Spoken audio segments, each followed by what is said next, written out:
Folks, this is going to be a fantastic Leading Your Best Life podcast because I'm with my old mate Brian Cook.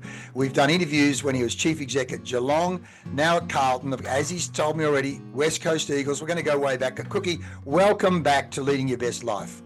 Yeah, thanks for having me on. I think it's just over 3 years now that I've been here, and we've done a review, so to speak, at the end of each year.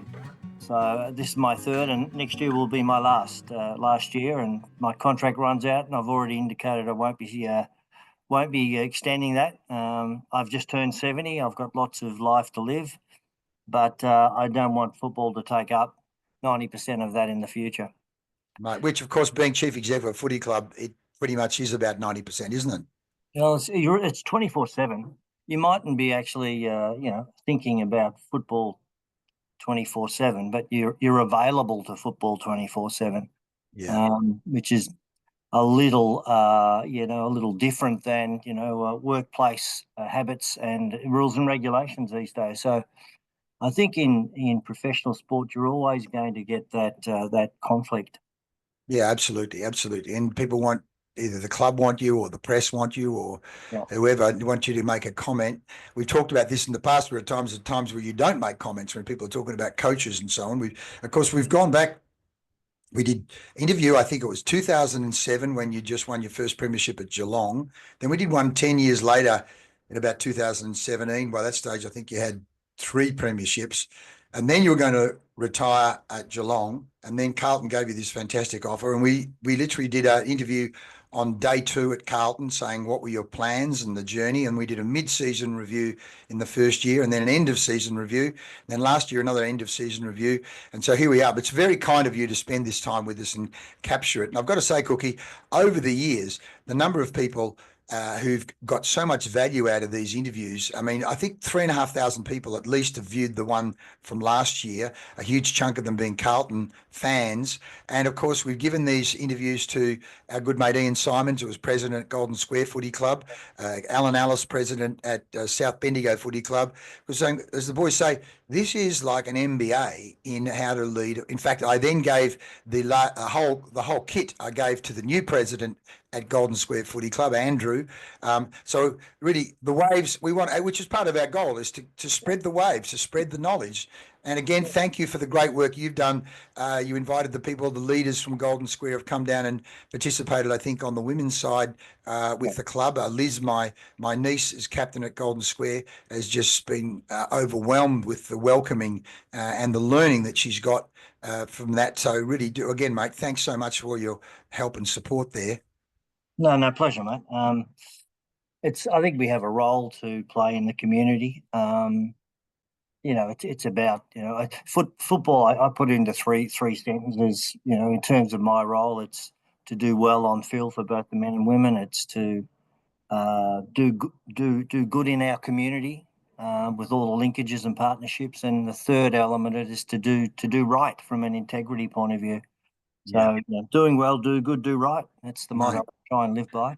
Well, not only that, you at Geelong and here, and I'm sure at the West Coast Eagles, but certainly the whole area of values-based leadership has been something pretty central to what you've done right across your career. And in that first year at Carlton, getting clearer or re-clarifying the values. Do you want to just talk about that now? I suppose what happened in that first year and the impact and the waves that have been created as a result of that original first year in terms of, values, culture, ecosystem. Yeah, no, I take a lot of pride in trying to be a values-based leader. It's difficult because of many reasons. One is it's 24/7. Second thing is that you try and ensure that the values of the organisation that you have are being demonstrated in all corners of the organisation. And it's really difficult when you've got part-timers and casuals and full-timers as well. So it's challenging. But in a nutshell, I think you can often be defined by the values you have. We identified 6 values some time ago, and in my first year, it took a little while because we did it in COVID, and I wanted to be inclusive and it was hard to be inclusive because the football department downstairs weren't allowed to mix with the upstairs people, the administration and marketing and infrastructure people. So I had to have 6 or 7 workshops on values in isolated sections and tried to put them all together. And we came up with 6 values: respect, united, humility, excellence, integrity, and relentless. They were the 6. We surprised a few people with humility because in the past, the Carlton's DNA has been probably not about humility. And it's interesting, though, that in the 3 years we've appointed lots and lots of people, but we've tried to make sure that the values are consistent with the club values. Their personal values are consistent with the club values. And in fact, you've got a group in WA called WA Educational Research. Is it Educational Research for WA Education? And we've used them. I've used them for the last 20 years on trying to find consistency between the values of the particular people we want to employ and the club values to give us that alignment. And they've been very, very good. I think you said there's some kind of, is it personality survey or some kind of survey that's done? Yeah, it is. It's it's a pen and paper instrument, so has its weaknesses, limitations, but as it gives you good direction, gives you an overall look at each of these people really well. And the important thing is that it gives you a percentile of where people fit within the values. So it might be, if it's around a team or unity, it might be like the 80th percentile, which is great. That the 80th highest percentile of this person who shows those behaviours. So I found that really interesting, and it's been very useful. Well, the great thing there, mate, again, we go back to our master's degree in physical education and the whole area of putting some science in and around not only on-field performance, but off-field performance. And again, an attention to ecosystem and people. I mean, I go back to the conversation I had with David Parkin years ago when he talked about way back, would have been in the 70s, I imagine, when he started talking about introverts, extroverts. He said, when Bruce Stool was such an introvert and there were extroverts there, and that helped him get clear, well, how do I communicate with these people as players, as human beings, that obviously I'm going to deal with the introvert in a different way than I'm going to deal with a raving extrovert. Yeah, absolutely. And you're using that now. So let's talk about this season of 2024, mate. Give me I'm sure others have asked you, but let's just, you, in your words, give me your story on the journey of 2024. Yeah, it was interesting. We made the finals, finished 8th, but got knocked out pretty quickly by the Brizzy Lions, who were pretty successful. So in some ways, it was, from an on-field point of view, from the AFL men's point of view, it was limited in success, even though we finished in the finals. And I say that because the patterns of 2024 were similar to the patterns of 2023. And the patterns were around numbers of injuries that we received at the same times of the year, and our ability not to get them all on the park the way we wanted to. And I think there was one game near the end of the year we had to go to Perth and play the West Coast, and we only had 25 to pick from. So it was really difficult. So in previous years we'd had injuries as well, maybe not as much, but it did follow a similar pattern.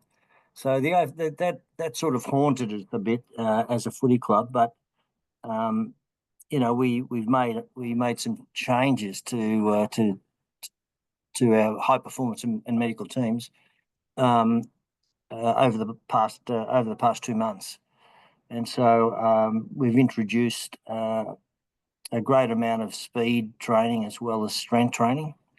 So that's how I look at our year and say, yeah, look, we made the finals. Some people are happy, most aren't. But as a club, we achieved everything else that we set out to achieve as well. So from a holistic point of view, we were successful in A, making the finals, B, getting to 106,000 members. Our goal was to get over 105. We've got 106,000 members. We always have had an engagement target to try and reach each year, and we reached that. It was an 85, which is the average favourable rating for all of our employees and player engagement surveys.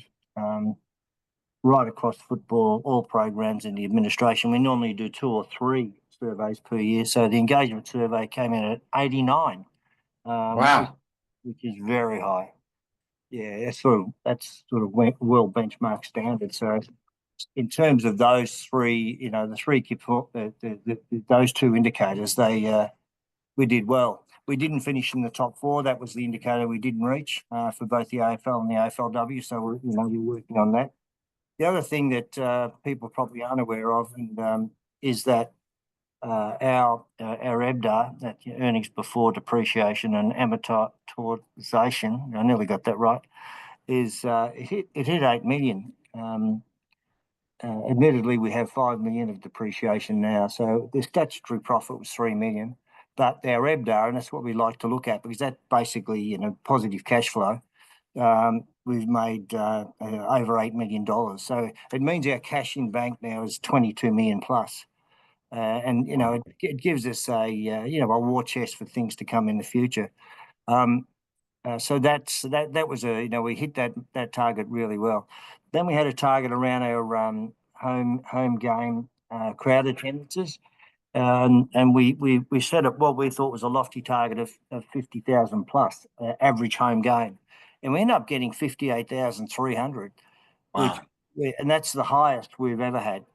So this year there's been some historical bests, history bests for our footy club. And then the final key performance indicator is around being in the top 2 in the league for digital content consumption and engagement metrics.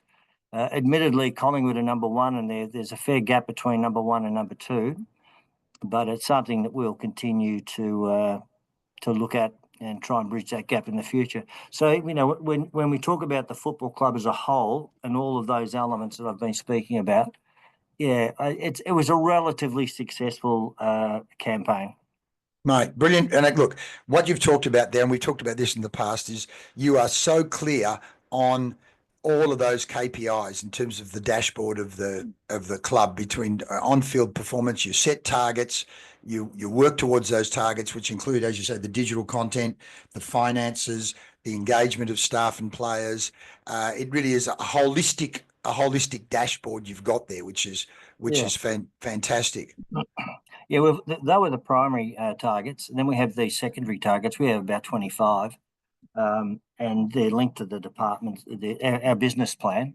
And just to reinforce the observation of how we're progressing on each of those, we make sure that there's a report each month in the board agenda. Yep. On where we are with our KPIs. So we have a dashboard for that. Every 3 months we have a dashboard for the other 25 secondary targets, and it's also led by each of the department heads, and we go through the executive team with these targets as well on a monthly basis. So. What I try to do is find really close alignment between our management and our board subcommittees, okay? And so they're all thinking the same way. They get similar information. The decisions, the recommendations come from management to the board through the subcommittees as well. So you're always trying to find alignment. And I think that's been a big achievement here. And what does that mean at the end of the day? I think it means you get your big decisions right. And I think the days of Carlton making poor decisions with big and important hairy goals, I think they're reducing immensely. Hope that makes some sense. No, beautiful. No. Well, you know me, I love systems, structure. And I remember when you talked about this in year 1 and you found that there were a whole pile of subcommittees, you had board members involved in operational decisions, you had too many people reporting to the one person. You made a range of structural changes and I'm sure some clubs, as you say, things grow like topsy. You come in from outside and say, "Hang on, this is just not workable in terms of too many people reporting to the one person." Do you just want to make some comment about that change? And I suppose the other thing that was going through my mind as you were talking there is, without giving other clubs the inside knowledge, but in your observation of other clubs or even other clubs in the past where you've seen that kind of insanity where it's just not a workable structure, or more to the point, lacked alignment.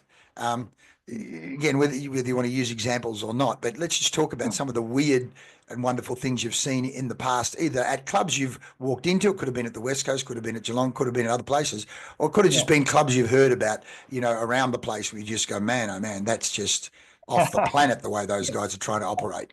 But I try and make it a habit not to be specific about clubs. I don't think it's a good idea. No, that's right. Look, I think they range clubs. They, when Carlton, when I got here, were governed, quite extensively by the board. They had 16 subcommittees, and now it's down to 5. I found that interesting. At Geelong, no, I think Geelong, we got our act together eventually, but I think you would say, Geelong, when I first started, and that's back in 1999, there was no values, no plan, no vision, injured players. So, try describing that is that, they were, without creating headlines, it was, quite disappointing. Disappointing. Well, I call it a psychosocial mess because, as you say, there's no vision, no plan, and of course it lends itself to injured players. I go back to my master's degree. There's that what's it called? There's a list of points, stress life events, and there was a whole series of studies done where players are under stress, either at the club or outside of the club. They are far more likely to be injured.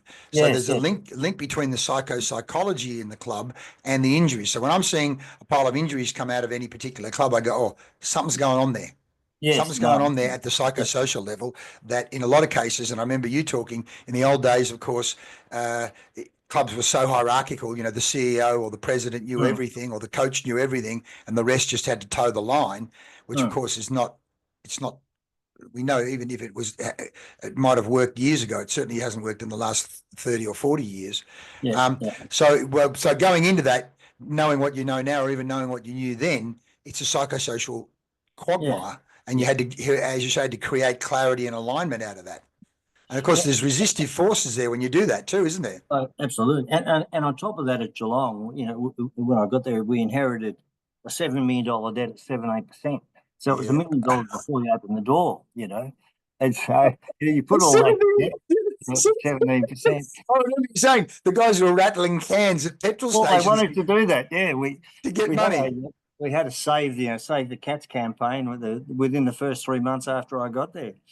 One of the toughest things that we did at Geelong, by the way, was try and eradicate the $7 million debt quickly, and went to one bank and asked for a loan, and which was about half the $7 million, and then offer 50 cents in the dollar to the bank that we had the debt with.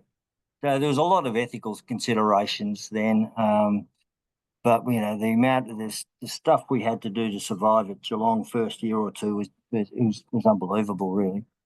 Well, let's just talk about that, because I was talking to a guy this morning who's a Geelong fan, because I said I was going to be interviewing you, and we talked about, and you've talked about this in the past, but your relationship with Frank Costa as president and mentor and stabilising influence. You just want to touch on that for a second, because it is a great story. I feel really fortunate that I had so many years with Frank before he passed. He was a person who I could talk to about anything. All right, he was a confidant, and he was also my boss. He wasn't necessarily a coach to me. He was a good mentor to me, and a fantastic friend.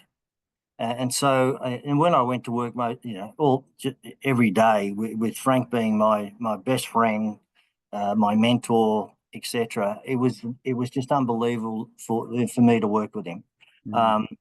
And we that relationship grew over the period of his presidency, which was about a decade. And there's some things you don't want to even talk to your wife about, but I could talk to Frank about it, and that was the uniqueness in our relationship, that we spoke about anything and everything. And he's probably been the only person my entire life that I've been able to do that with a particular person. I remember you saying also, because of the size of his company in comparison to the size of the AFL, he wasn't intimidated. No, not at all. So therefore he was a stabilizing, calming influence rather than knee-jerk reaction, scared of the AFL. Do you want to just comment on that? No, he was very courageous with his decisions. I'm not saying he had bravado, not at all. He would try and attract all of the evidence needed to make decisions, but he would never shy away from taking on or challenging anything that he thought was of a poor ethical nature or the values misalignment. He was a great guy. And the other thing I used to enjoy with Frank was that he would tell me about all of the people he's given second chances to. And even employers that ended up in jail and for fraudulent activity. He would give them a second chance, which I always found interesting and surprising, I suppose, at times. But I did admire him for his sense of welfare and sense of responsibility in the community. He was an amazing man. Absolutely, mate. Absolutely. So just coming back to Carlton, I mean, because I'm observing from a distance, you guys at one stage last season were well and truly in the forward. Were you even sitting second at one stage? Yeah, we were. Yeah, and then we copped injuries. Yes. And mate, I got to say, the ruckman with the blonde hair, who I can never pronounce. Tom de Conning. Yeah, what a guy who had the brother down at Geelong, or has the brother at Geelong. I mean, it was just a tragedy him getting injured, because he was such an engine room, and he was playing better and better and better and better. And of course, it meant that your midfield were able to just drive that ball down into your forward line, God knows how many times. And then what ended up happening? Was it a hamstring or something? What went on him? He had a multiple number of injuries. He had finger problems. He had a foot problem. There was multiple injuries he received on that game at the MCG before we played Brisbane. Oh, gee. Yeah. I'd have to say that was a major turning point in the whole shooting match. Oh, yeah, absolutely. He plays like a ruck rover. He's a 6'5" ruck rover. Yeah, stunning. So I in fact, I literally, because I get the Carlton YouTube channel, so it popped up the other day. He was mic'd up at training the other day, and he looked to be running around pretty well, I'm crossing my fingers, pretty darn good for you. But so let's just talk about that. I don't know how much you want to reveal or not, but you said you've changed some of the high performance things. You changed people, you changed strategies, a combination of both. Tell me what combination of both. Changed our high performance manager and our physiotherapist. Still have the same doctors, and we recruited Rob Innes from Sydney Swans, the high performance manager there, and Ron James from Melbourne Football Club, who was here some years ago. So we have a new physio, we have a new high performance manager. Same doctors, and we're hoping that our high performance. There's other people around them, of course, but we believe that there'll be some changes in our methodology here in terms of how we train. We're aiming to reduce our injuries, even within our list management strategy. We had to let go of a few players who were just getting continuously injured, and so we've made a lot of changes to try and ensure that we can get the players on the park next year. Because if we can get our all of our players on the park next year for a long time, we'll be okay. Oh, absolutely, mate. No, as you say, in fact, by chance, I was watching one of the football shows, and they talked about how deep into the list Carlton had to go to field a team, particularly close to the finals. And I think most of the people had to go to 25 or 26 player number 25 or 26 to get a team up, and you guys were down as low as like 35 or 36. Yeah, no, we're lower than that. We were down to, when we played West Coast in Perth 2 or 3 games before the end of the year, we were down to 25. Yeah, I only had 25 available, but I think they're talking in terms of the quality, or how deep into the list you had to go in terms of getting juniors, or guys Yeah. that were really still Oh, apprentices. getting down to we got down to number 40. Yeah, crazy. Whereas they said the others were sitting at 25, 26, maybe Yeah, 28. So Carlton were way behind the eight ball, which, as you say, on that KPI, it's like, okay, how do we not make that happen in the future, as you say? Right. Yeah, yeah. And You're reducing that problem. Yeah. Now, in one of the other interviews, we spoke about Michael Voss. You've talked about him as a fantastic man manager. And then there was, when the press were really on him, and then you had said, no, we're backing you, which, as you say, normally when the CEO tells the coach we're backing you, they're gone the next week. So there was a whole journey there. So tell me, I mean, again, you can tell me as much or as little as you like, the Michael Voss journey, what you've learned about him, your working relationship with him. What are some of the great things? I mean, again, I suppose without blow up his tires, but at the same time, we both love leadership, and we both love seeing human beings create ecosystems where humans can optimize their potential and their performance. So, what again have you observed in this season from this head coach, Michael Voss, of your club? Yeah, he no, I really enjoy watching Michael Voss. He he's a great learner. He he's a very curious person. Um, Always asking, have you got any feedback for me? He went over and just saw Ange Postecoglou for 3 or 4 days in London and picked his brain. So he's open to new ideas, new ways. That's what I've noticed the most. He's a really respectful type of guy. I haven't seen him being disrespectful to a soul since I've been here. He has great humility, and it's something that he brings to this club, is that humility. And he's such a resilient fellow too. He brings that element of hardness, maybe, or endurability. His ability to work hours from, usually the first in the gym at 6 a.m. and he's normally the last out. He has this ability to do those 15-hour days, which I don't recommend to everyone, but he sort of does that without as part of his normal life. It's not as though it's an exception. It's part of he's a full-time coach. He's a 24/7 coach. There is no doubt. Yeah, right.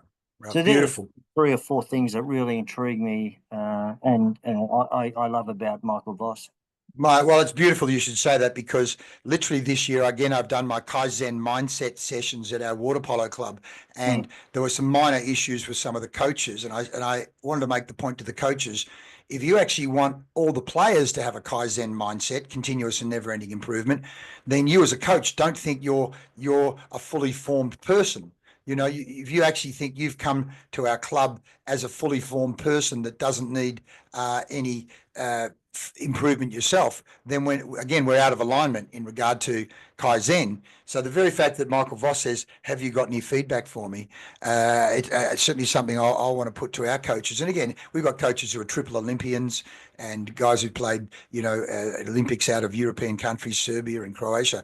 But again, you're talking that Jim Collins level 5 leadership, the humility factor versus the ego factor there of, now just on that, I was watching with the Carlton station the other day on YouTube, and the 2 sons of one of the players starting with C, Camparellis getting recruited. And again, they were mic'd up, and Michael Voss had rung them both. And again, coming back to the phone call that he had, it was a human being welcoming another human being to the club. The kids are literally talking to a legend of the game, but the humility and the respect and the welcoming nature, even though it was a short but welcoming phone call, was just, again, beautiful to watch. Yeah, no, he does that really well. He also has a view that he should speak to his players at least once a week individually. Uh, Nice. yeah, and so they get a fairly good understanding of where Vossi sees them and whether they're going to play, on the weekend, all those sort of things. So I admire him for that. He has this habit of walking around Icon Park on the outside of the park with a player or two every before or after training sessions. Nice. And so he does the upkeep. It's and sometimes we get a bit tired of the upkeep. The constant meetings with people and the routine and the monotony of it sometimes. But he's kept very motivated through it. Mate, the walk and talk, the Steve Jobs walk Mm. and talk, and that's interesting in itself. The walking meeting, Mm. right? Different things happen. The dynamics of a walking meeting are there's something, particularly as they say, blokes talk sideways. So it's like, Yes. the walking and talking, a lot of and it goes, just imagine an 18, 19, 20-year-old kid walking and talking, the exchange of information that can go on and the feeling. I mean, it's a beautiful. Yeah. By the way, what's that TV show? I mean, in fact, one of your blokes watched it and referred to. Everyone's talking about it. That that Disney one, the guy that's the soccer coach in England, and I've Ted Lasso. Ted Lasso. I think it Yeah. was. Yeah. It was either your full forward or was it the Right. captain? One of the who? Which one Yeah. was it? I don't know. No, it's written. It's up on the channel. Again, I used it in Okay. the. Uh, It was probably Cooper, I'd say. I think it was. I think it was. Yeah, whichever one it was. Both Yeah. talked about the list. Well, one of them talked about one of Ted Lasso's statements is be a Oh, goldfish. When something goes wrong, learn from it, move on, forget about it, not dwell on it, ruminate on it, uh, and of course, all throughout that the footy industry, we've had the coach of Brisbane Lions said used it a bit. The guy at Collingwood used it a couple of years before that. I mean, again, you and I have talked about this, that social psychology, almost the love factor, the humility factor, the attitude factor, and again, they talk about believe, and it's a fantastic show, a great teaching show for coaches and leaders and teachers and players. And of course, the no dickhead factor as well. How do we deal with people who get a little too big for their boots? What's the story? In fact, just on that, without you can or cannot use people's names if you want to. Again, we talked in the past about Steve Johnson getting the feedback down at Geelong. We talked about Gary Ablett getting the feedback at Geelong. Cameron Moody getting the feedback at Geelong. Over the years, that no, which was Sydney Swans kind of, I think, made it famous. How do we deal with people when their egos are just a bit too big? What's your experience of that? yeah. No, I think receiving feedback is giving and receiving feedback is difficult for both sides, particularly if it's challenging feedback. Mm, I think even in today's world, I think that people young players are a little bit more emotional than when I went through.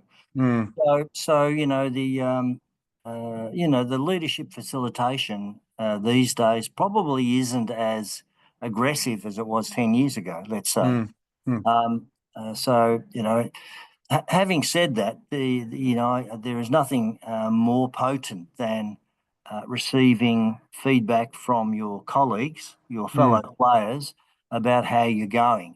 And I think that is, and having some sort of baseline you compare yourself against, whether it be a set of values or a set of performance metrics. So for me, it's still, the whole player leadership facilitation. It still has a lot of mileage and a lot. There's a lot to learn and a lot to be gained from having a good player leadership group. B, teaching the not only the leaders but the other kids, the other players in the club about how to give good feedback. Right time, right place, right way is a motto we tend to try and use. Because it does make a difference. It really does make a difference. And I've seen it in my years. Leading team started it a long, long time ago. Sydney took it up. Then they had a competitive advantage, I think, by doing that. And then before you knew it, all 18 clubs had leading teams doing, their player leadership facilitation. So, which is interesting. I think their model is still a good model. Some people say it's a little bit outdated because the feedback is so direct and challenging. There is a belief that at times it can be offensive. But if we can teach our younger players when they first get here that feedback's important, it's got to be done in the right way, right place, right time, and be trained around that. I think over time they can be very challenging teammates and very useful teammates. Yeah, absolutely. Which again is part of I gave each of the kids a Kaizen card with 4 questions on it. What did I do well? What can I still do better? I can't remember what the 4, but one was, what am I grateful for today? What do I need to specifically work on? I wanted to get them focused on deliberate practice so that at each session, I'm concentrating on a particular skill or tactic, in this case, water polo. But interestingly, I dug up that Lachie Neale literally visualizes the night before what he's going to work on in the next main training session, so that he visualizes it. And then, of course, I then found that Michael Phelps and a whole range of others did the same. The power of visualization, and then because Lachie Neale talks about going out on the ground before the game and literally sitting and going, how am I going to play this space today? How grateful am I? So he's putting himself in the right frame of mind, which I still think, and you and I talked about this a couple of years ago, it's still an underutilized skill. In fact, even Lachie Neale talked about it. He said, I still think players are still underutilizing the power of the mind in maximizing their performance. Do you want to make a comment on that? Oh yeah, look, I think well, from my point of view, when we talk about people who can teach those skills, that's pretty important, and it's important that we get high performance psychologists,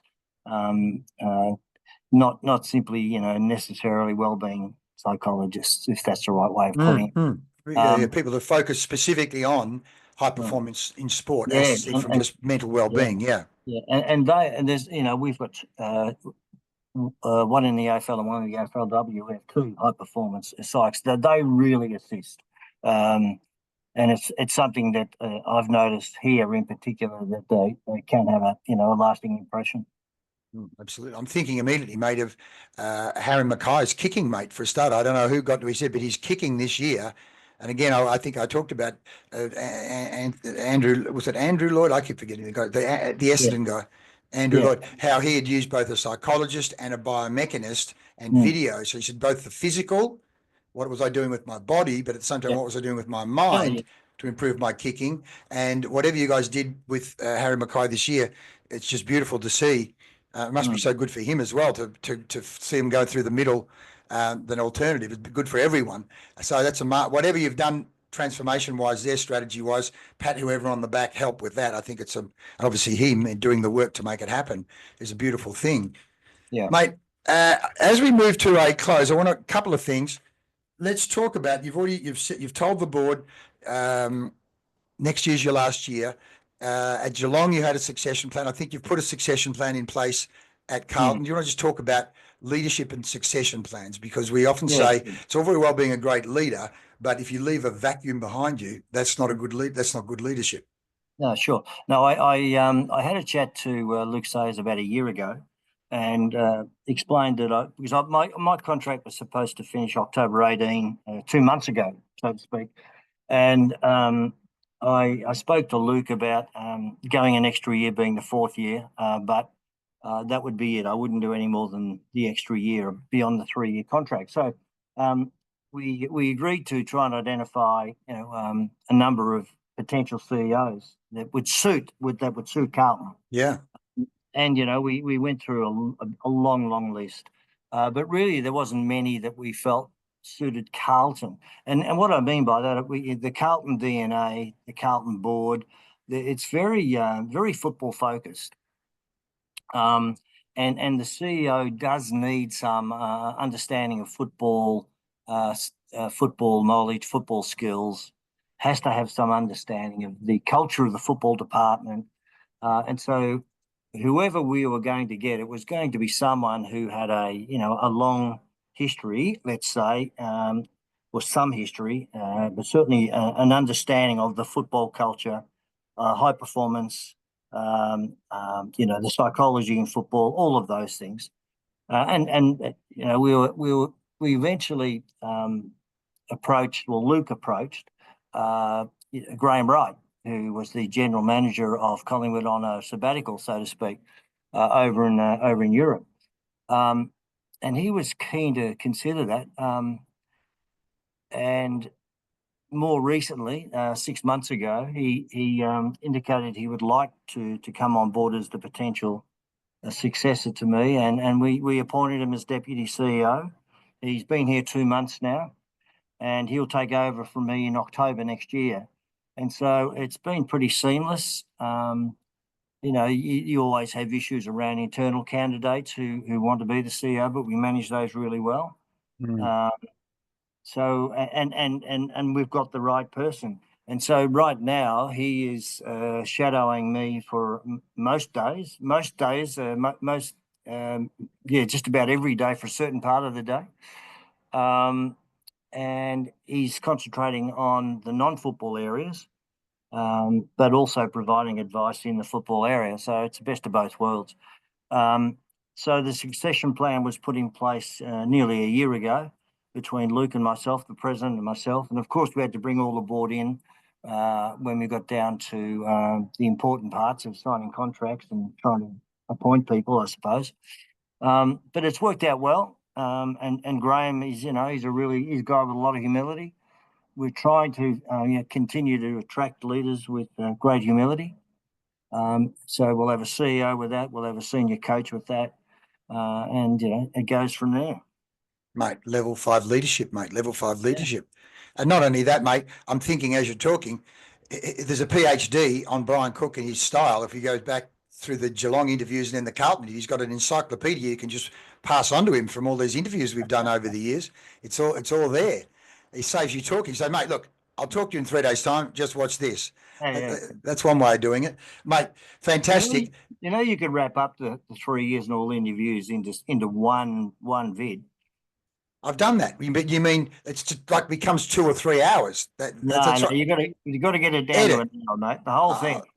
I need to get someone else to edit it. That level of detail is not I've got to play to my strengths, mate. I can Yeah, you're right. Probably you're right. I need to get an editor to cut it down. Go, what are the good points in there? I can certainly not use artificial intelligence on it. That's for sure. No. Mate, let me just ask you these things now. Here we are, 2024. What motivates the almost 70-year-old Brian Cook, and why? Yeah, now people ask me that, and I sometimes vary the response. I've always had this urge to be successful and to be better, to get better. It drives some people up the wall. I know that, but I can't.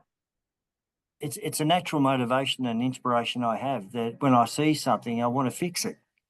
And then when it's fixed, I want it to grow. Yeah, beautiful.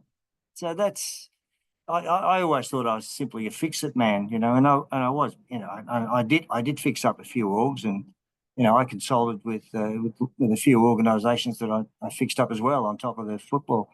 But more, in the last decade or so, I've been involved in more the growth element as well. I'm not as good at growth as I am at fixed, but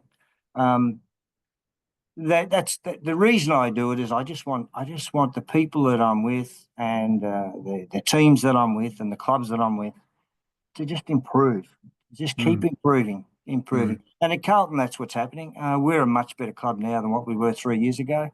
Yeah. We haven't had the success on field that we wanted, but we've made the finals 2 out of 3 years. And we have a strategy, and we'll stick to it, I hope, of getting more kids through the draft and keeping the high-end players. And over time, we'll eventually get there, But it's this urge that I have, this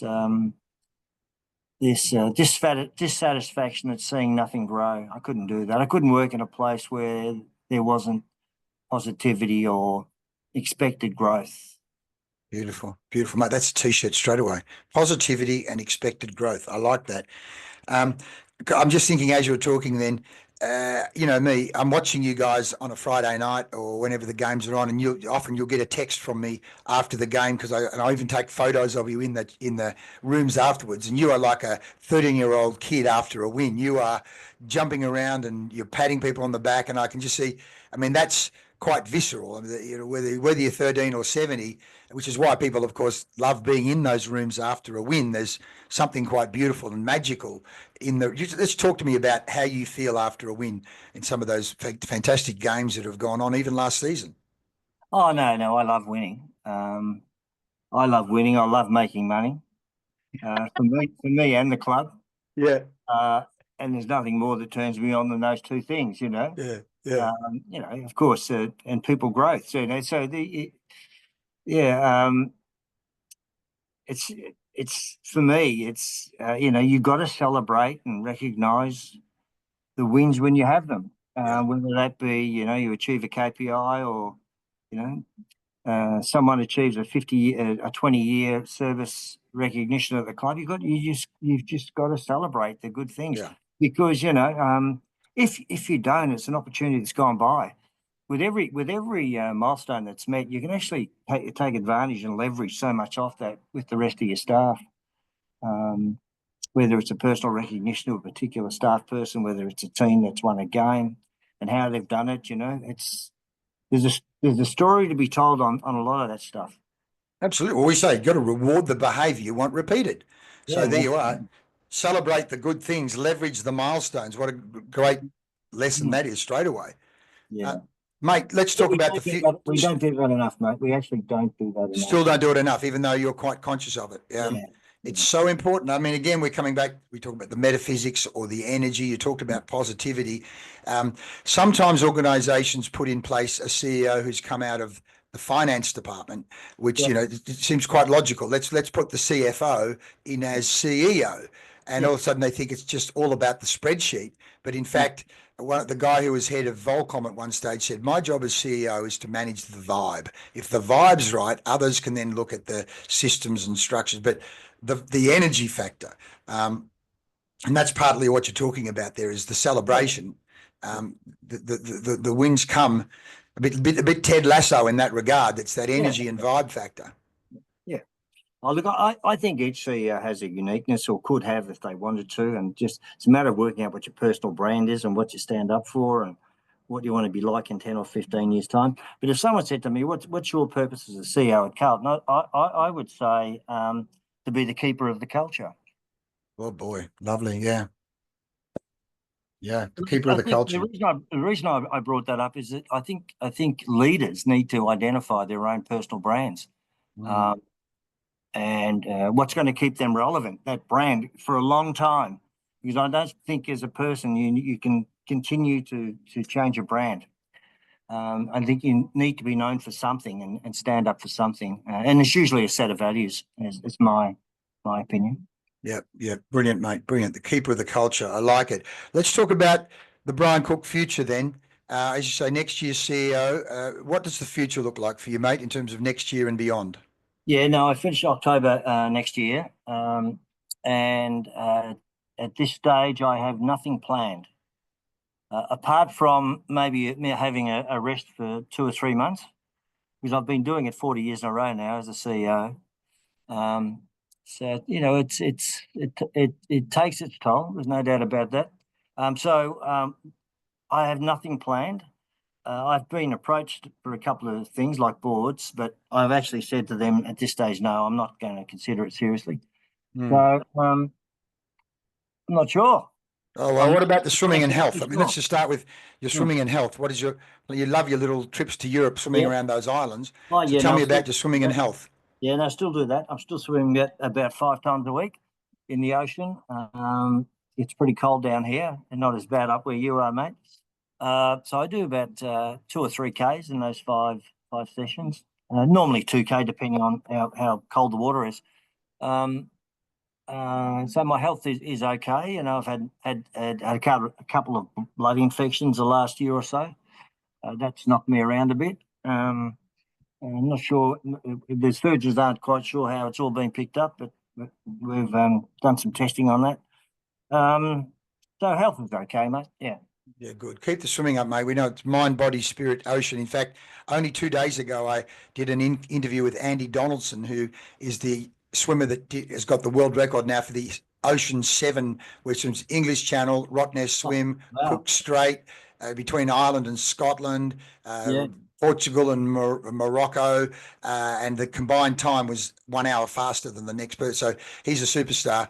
But again, talking about, but the bottom line being the power and value of swimming in that ocean each day regularly in terms of mind, body, Oh, yeah. spirit, health, well-being. Let alone the Absolutely. coffee Yeah. chat afterwards. And the laughing and the banter that goes on afterwards. Yeah. Yeah. We've got a couple of groups down our way. One in Torquay that we do that. One in Brighton. Yes. Whether I'm down in Torquay or in Melbourne. No, you swim with Ingleby, and our mate Ingleby Dixon in either of those places, and then Bruce Simons is down there somewhere, and Bondi, all the Jan Jack guys there, all my old mates from Jan Jack are at what's it called? What's that called? Cozy Corner in Cozy Torquay. Corner, mate. Yeah, in Torquay, beautiful place to swim. I got to get back there. I've got a big summer of training. I've just got a paddler for the 25K. Only 2 days. So I'm going to do.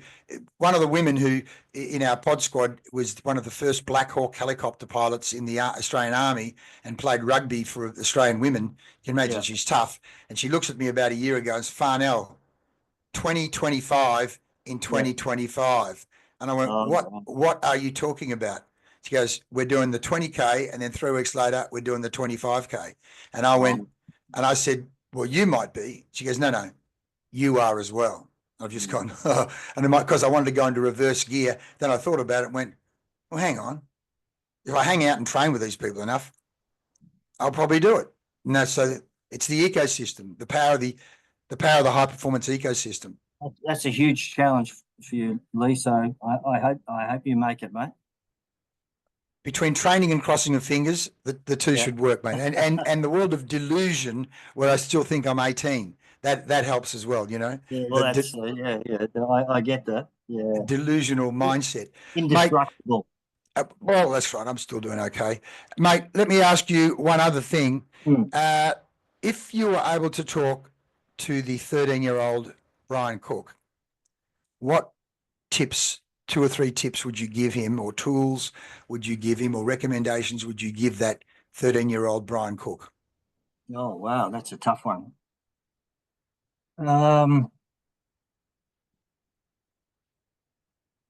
What would I say to myself at 13 that I know now? Gee whiz, to lead your best life. Yeah. Lead your best life. I would say don't be overly ambitious. Concern yourself with building good relationships rather than building your own career. Don't be in a hurry. There is more important things than you. Respect that.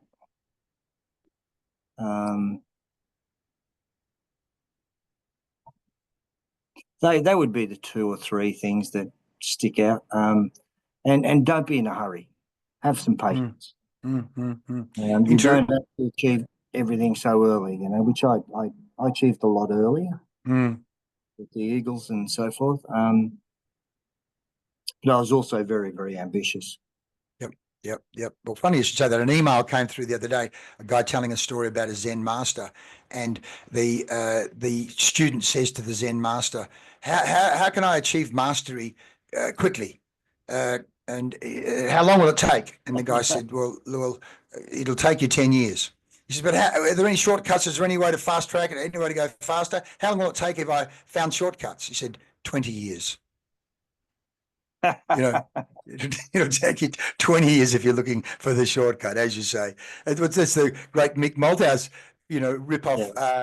What do you say? Yeah. The ox is slow, but the earth is patient. People said that's right. Malthouse is like a Zen master. No, he's read it somewhere. Memory. Oh no, I'm a bottomless pit of information that makes no money. No, I'm okay. We've got some great clients coming through. They're really great people, mate. I'm going to just reflect back some of the great points we've talked about here. We talked about highlights, lowlights. We talked about the dashboard, as you say, the EBITDA, 8 million, 22 million, 106,000 members, 89% engagement factor, 58,300 in terms of crowd sizes. The power and importance of values-based leadership. And obviously you've looked at the patterns of last year and made corrections already in regard to what needs to change. We talked about the science of recruiting and recruiting people that fit the values, using that great work you've done, as you say, for 40 years with the WA research education people. The coach as a great learner and being curious. Have you got feedback for me? What a great question. Great Kaizen question. Being respectful, humility, resilient, hardness, first in, last out. Beautiful, mate. And you talk about player leadership facilitation. Player leadership facilitation. Beautiful, mate. And of course, we touched on Frank Costa and him. Humility, leadership, second chances, building relationships. You talked about that there. Teaching our younger players how to give feedback in terms of the right place, the right time, in the right way. Super critical. The Carlton CEO DNA, very important. And you, as you say, CEO, the keeper of the culture, mate. Absolutely beautiful. Celebrating the good things, leveraging those positive milestones. I see something and want to fix it, and then I want to see it grow. Oh, mate, that's a Brian Cook t-shirt. I can see that right there now. Mate, is there anything we haven't spoken about you'd like to say before we wrap up? No, I think we've covered a fair bit, and it's been a pleasure to be interviewed by you 3 years in a row, mate. So thank you. Right. One You're more capturing some beautiful things. One more to go. So I'll stay in touch. I'll harass you via text or calls. And by the way, thank you again for donating that signed Carlton jumper to my brother's funeral. It was just fantastic, mate. And as I say, we're going to use that to raise money for the 3 charities, the Swim for Empowerment, Neuromuscular WA, Youth Futures, and Meetings for Minds, the mental health people. So thank you so much. I love the words from the Indians, mate. Namaste. Namaste. You're doing good in the community, my friend. Correct, mate. Thank you very much, mate. I'll stay in touch. Thanks, Brian. All the best. See you, mate. Pleasure. Bye-bye. Bye.